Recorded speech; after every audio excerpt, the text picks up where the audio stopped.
Hi everyone, I'm Dr. Orion, a veterinarian and a veterinary behavior residency graduate. Today I'm going to do something a little bit different from the things that I usually do. So that's why I'm not starting with a dead joke, but don't worry, I'll do it in the next videos. Today I'm going to do a reaction video, and I'm going to do the reaction video to Cesar Millan.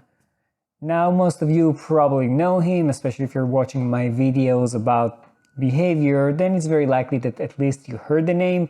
He's very famous, very well known, but is he right? Does the things that he say and does in his videos are actually a good idea or not? Let's check it out. What is her name? Her name is Gypsy. Okay, and your name? My name is Cindy. Miss Cindy, nice to meet you. Let's bring out the lawnmower and see what she... Right there. Is telling you how she feels about it. Okay, so he's bringing the lawnmower or mown lower. I don't know why I keep saying it wrongly. Many dogs are very fearful of the sound that the lawnmower makes, or maybe the movement, I don't know. But it is very common. So let's see what happens with this dog. This is a lawnmower off. So the mind is already saying that thing that moves eventually has a sound. Okay, that's actually very true. I mean, you can see that the dog is already showing signs of anxiety. And I mean, I know he probably knows that this dog is afraid of the lawnmower, and that's why he's actually doing this specific thing. But yes, the dog here is showing all of the signs of anxiety, or many signs of anxiety. And don't be mistaken by the fact that the dog is actually approaching the lawnmower. Many times fear will result in, trying to attack or trying to approach whatever fear making you be fearful, kind of to get you away, kind of keep you away from me. Then they begin to follow it. See? Now go all the way, and then you're gonna turn it on. Be careful. Be careful. All right. Stop. Okay, so there is some editing here because the dog was far away and all of a sudden the dog is very close to the lawnmower. But it does seem like the second that they turn on the mower, then the dog starts lunging towards it, exactly like I said before. Many times, because of the fear, they basically go into fight or flight. In this case, maybe the fight is stronger and the dog is attacking the lawnmower. No, we took the blade out. Oh, good, thank you. I'm happy for that. Yeah, that's actually good thinking that they did take the blade out, because you never know, a dog can actually hurt himself. It's all about where you place the leash. Okay.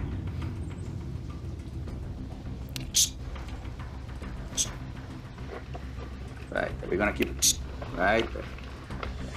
What is he doing? So we're stopping the pulling. Okay? So why is he putting a choke collar in the dog? Yeah.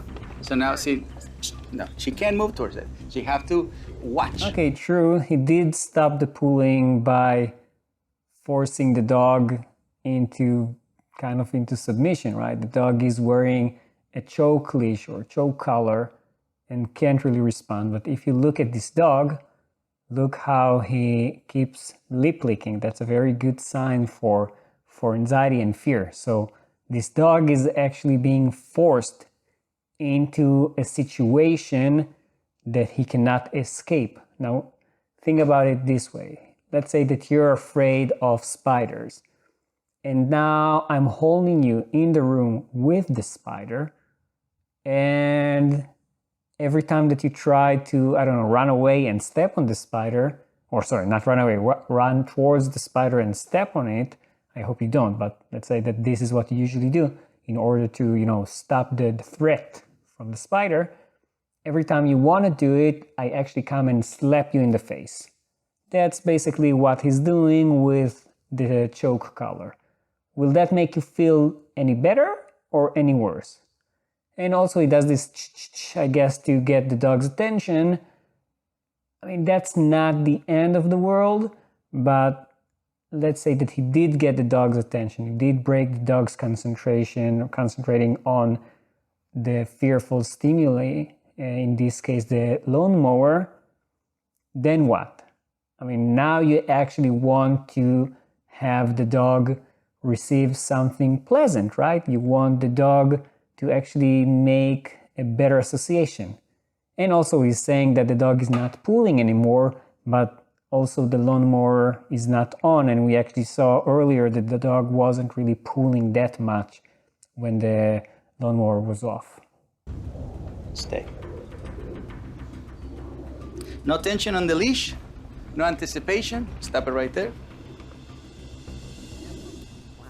So we're doing step one, eyes, and you master that. Then the brain learns, okay, so when I see that, I don't get excited. And then you bring sound. You're gonna turn it on right there. We're gonna prepare. Okay, the good and the bad for this point. He is doing what's called flooding. He is putting the dog in a situation that the dog cannot escape and the dog is known to be afraid of. He's not doing it gradually, just putting the dog there. So this is very bad. It might actually make everything worse. The only thing that I do agree that he's doing well is the fact that he is moving the lawnmower without the sound and kind of building up to the more higher levels.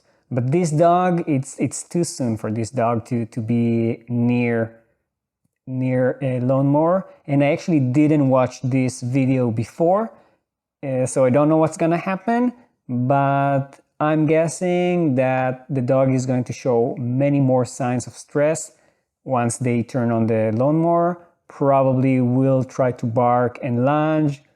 The way that Mr. Millan usually works means that he's gonna force the dog down and do his and kind of make him stay in that situation, and the dog will actually not learn anything. The only thing that might happen in the end is that the dog will have what we call a learned helplessness. The dog learns that there's nothing else that he can do but to stop, because whenever he does bark, whenever he does show signs of stress, he will be corrected. But let's see, maybe I'm wrong. I hope that I'm wrong. Normal to see that.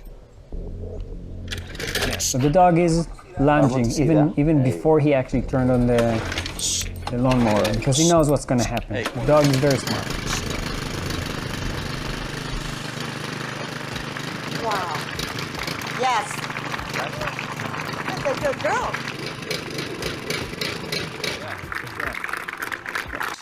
They're clapping their hands, but the lawnmower is also stationary, so it's not the same level as a moving lawnmower, and after he already kind of forced the dog into staying, into submission. There you go, better. Look how many times this dog is lip licking. Now she's in a follower state. Right. Now it's the sound time. Moving away from the thing that scares her or him. That's very bad. So this is all I'm gonna watch in this episode. If you like the way that I kind of review these videos, let me know. I can do more videos by Cesar Millan or by other trainers, good and bad, by the way. I'm happy to do other trainers that I actually do agree with. The take-home message that I would like you to know is that the fact that someone is famous doesn't make them right. I know he's very popular. I think that he even had some influence on me getting into the field. And I also, before, I knew that the scientific literature actually shows that the techniques that he's using, like the flooding and correcting and the alpha dominance theory and all of that, are actually wrong. I also thought that, yeah, that all sounds very, very I mean, it all makes sense. It sounds very logical, right? Dogs are like wolves. Well, they're not. And actually, wolves are also not alpha and all this dominance theory, but that's for a different video. But so let's kind of wrap it up. Good things in the video. He is trying to kind of raise the level, raise the bar for the dog's stimulus, starting from like a lone more far away and then close to the dog and then turning it on. The bad thing is that he's using an aversive technique with the choke collar. He's not using any reinforcer. He's kind of flooding the dog and forcing the dog to stay in place. And the level, I mean, the speed of moving from one level to another is really too fast. Really fast, crazy fast. That's it. I hope you enjoyed it as much as I can say I enjoyed the video that much, but I enjoy making the video. I hope you learned something. See ya!